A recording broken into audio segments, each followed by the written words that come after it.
주님 평화. 네, 비가 옵니다. 어째 이 비가 봄을 이제 거의 마무리하는 비가 될 것 같기도 하고요. 또 4월도 이제 끝이 나죠. 원래 5월이 계절의 여왕이라 봄의 절정이라고 하는데 요즘은 너무 봄이 짧아서 아쉬운 마음에 어느 봄날이라는 동요를 오프닝으로 불러보았습니다. 네, 오늘 복음을 이야기하기 전에 독서 말씀에 나오는 그 가멜리엘 바리사이, 뭐 아시는 분들은 아시겠지만 바오로, 사울이라고 불리던 바오로 사도의 스승이었죠. 그 사람의 아주 이성적이고 합리적인 설득에 의해서 사도들이 풀려납니다. 참 그 유연한 사고가 예수님 시대 때는 없었어요. 그때는 니코데모 같은 경우도 여러 가지 이렇게 좀 예수님을 박해하려는 움직임에 반대를 했으나 묵살당했죠. 그때의 바리사이들의 사고는 상당히 경직돼 있었어요. 예수 신두름이 일어나고 있었으나 그 신두름을 힘으로 억압하고 눌렀죠. 근데 사도들의 시대 때는 그들이 사람들을 두려워하고 또 가말리엘의 그 설득을 듣고 나서 제자들을, 사도들을 풀어주는 장면이 나옵니다. 참 때라는 게 신기해요. 저도 이런 경험을 해본 적이 있습니다. 옛날에 정말 억울했고 억울해서 여기저기 하소연을 했는데 참 신기하죠. 그때는 아무도 제 말을 들으려 하지 않았어요. 아무리 얘기를 해도 듣지를 않아요. 그리고 너가 어떻게 그럴 수 있느냐 막 그런 얘기만 하는 거죠. 근데 시간이 지나고 제가 이제 그 상황을 다 지나가서 다시 회복되고 괜찮을 때 그 설득했던 분들, 이야기 억울함을 호소했던 분들을 다시 만나서 그때 이야기를 했더니 그때 왜 얘기를 안 했어? 이러는 거예요. 그때 얘기를 했으면 내가 도와줬지. 이러는 거예요. 그때 전 얘기를 했는데 전혀 기억이 안 나는, 아니 기억이 안 나는 게 아니라 그런 얘기를 했다는 생각조차 없었다는 거죠. 사람들이 그렇게 어떤 것에 시각이 갇히면 터널 시야가 되는 순간 주변 것들이 안 들리기 마련입니다. 그래서 이 유연한 사고라는 게 정말 중요해요. 유연한 사고를 갖지 않으면 식별도 안 되고요. 신앙도 생활도 무언가 획일화가 되고 믿음관도 정말 편협되게 됩니다. 그렇게 되면 이제 심판자의 위치에 서거나 아니면 죄의식에 쌓여있거나 하는 그런 건강하지 못한 신앙생활로 이어질 수 있다는 사실 여러분 염두에 두시고 유연한 사고를 가지고 식별도 유연하게, 또 우리가 성경 말씀도 유연하게 받아들일 수 있는 그러한 지혜가 필요하다는 거 말씀드리고 싶습니다. 사실 오늘 복음은 사실 루카 복음에서도 그렇고 마테오 복음에서도 그렇고 공간 복음에서 자주 나오는, 공간 복음마다 나왔고 요한 복음까지 나왔다면 이건 거의 사실이에요. 팩트로 있었던 일인데 면면을 살펴보면 공간 복음들도 서로 약간의 차이가 있고 오늘 이 요한 복음도 좀 약간의 차이가 있습니다. 얼마 전에 또 제가 영상에서도 말씀드렸듯이 요한 복음은 또 달라요. 가장 나중에 쓰여졌기 때문에 원래 이야기에 여러 가지가 첨삭이 되고 여러 가지가 좀 각색이 된 게 있어요. 왜냐면 이게 쌓이고 쌓였으니까 좀 더 신학적으로, 좀 더 영성적으로 무언가가 더 첨가된 게 있습니다. 조미료가 첨가됐다는 얘기죠. 사실 이 부분을 읽어보면 뭐 비슷한 내용인데 마테오나 루카 복음에서는 빵 5개와 물고기 2마리를 제자들이 가지고 있었어요.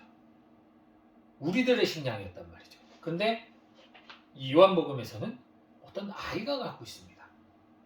큰 차이가 있어요. 제자들은 없었어요, 아무것도. 그리고 여기서는 제자들이 예수님에게 시험을 받습니다. 이 두 가지의 큰 차이가 있는데 먼저 시험을 받는다는 부분에 대해서 필립보 사도 같은 경우는 아주 합리적인 거죠.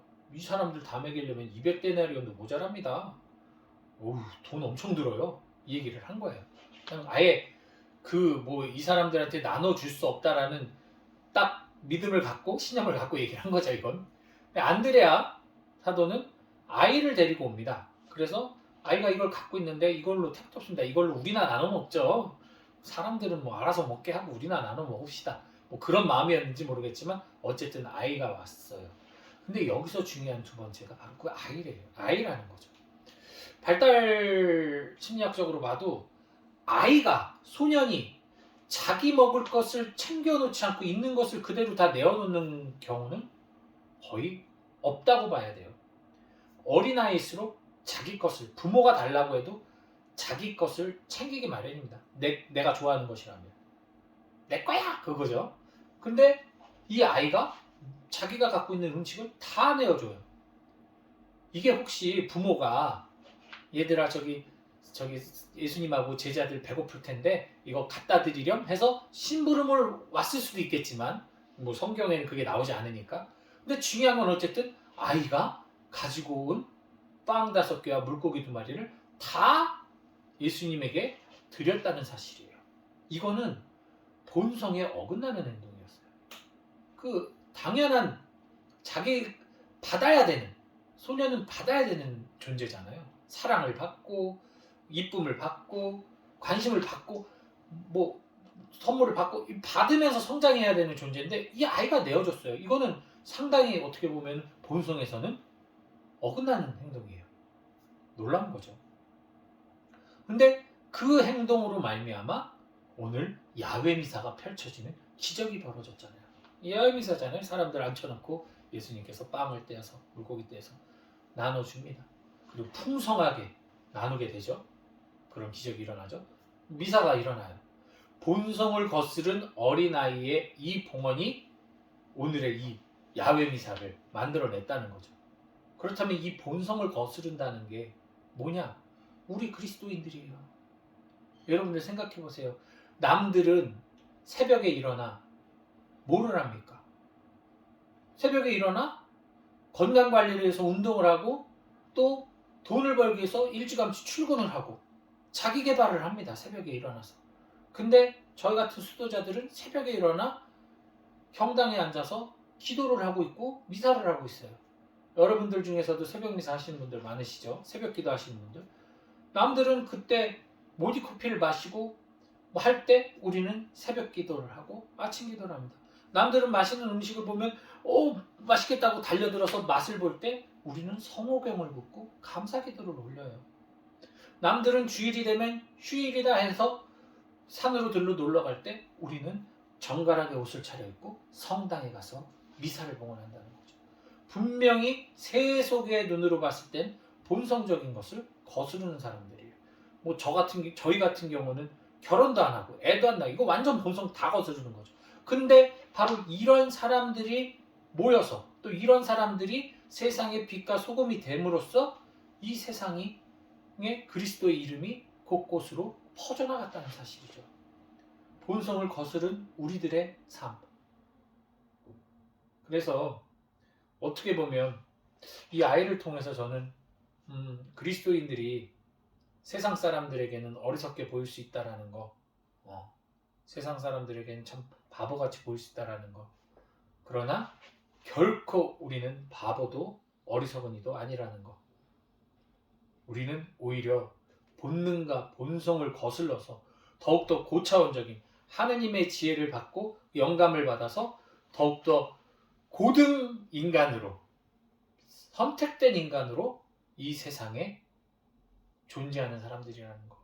이 세상에 빛을 반사해주고 또 그것을 통해 사람들을 빛으로 인도하고 또 영원한 생명을 차지하는 존재라는 것을 여러분 잊지 마시고 오늘의 이 미사, 이 야훼 미사를 또 한번 성찰해 보시는, 식별해 보시는 시간 가지시길 바랍니다. 주님 편.